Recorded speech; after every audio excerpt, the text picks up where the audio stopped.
Ati nini hiyo nasikia ilikuwa imewekwa Facebook about Jeff? Yo, I'm surprised. Mimi sijaiona na ninasikia imefutwa juu nimejaribu kutafuta ikakosa. Is it true ama ni mimi nasikia vitu zangu? Because I can't believe it. I cannot believe it. Manze damu ya mtu achana nayo. Damu ya mtu achana nayo. I mean, what is going on? Mwaka muthikiriria na mwiroreri wa m.n.m TV gwiraga hara niho mucii wiigue wi mucii uriri ndereti njeru cigituthukite ciegie Jeff mwathi uria uragitrendigie ni mwaka muhituku ni thutha wa gikuo giake giatikirie andu aingi na ciagago muno.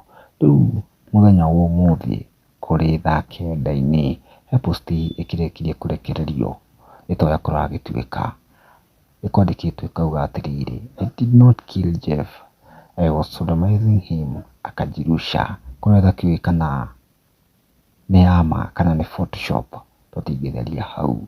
No mwandiki akauga atiriri ilikuwa kwa post kwa verified account.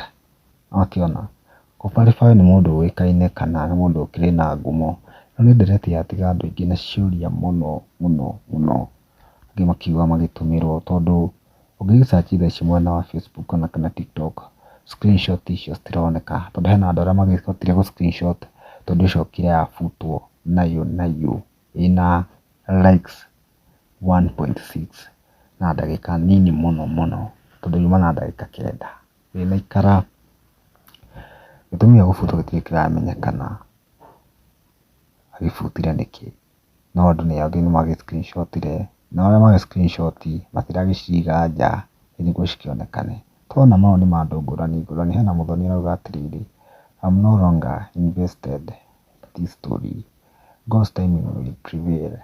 Na andu aingi magagitigwo na ciagago muno angi makiuga niko na screenshot, it is true hata niko nayo pia mimi and screenshot immediately. Wakiuga andu aingi ni moete kuoya ngeka atiriri damu ya mtu mwagiki chini kama ya mnyama. Even if it will take 10 years, we shall know the whole truth about Jeff.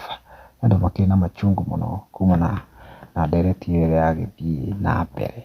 Tatrish ni yagitrendi muno wa TikTok. Hano ngekauga atiriri I was shocked when I saw the screenshot pale smart car agithiku bado stirakionekana no tukimenya uria uguthi next ikaraga m.n.m maybe in case of any update. Thank you for wikarania na ithuĩ.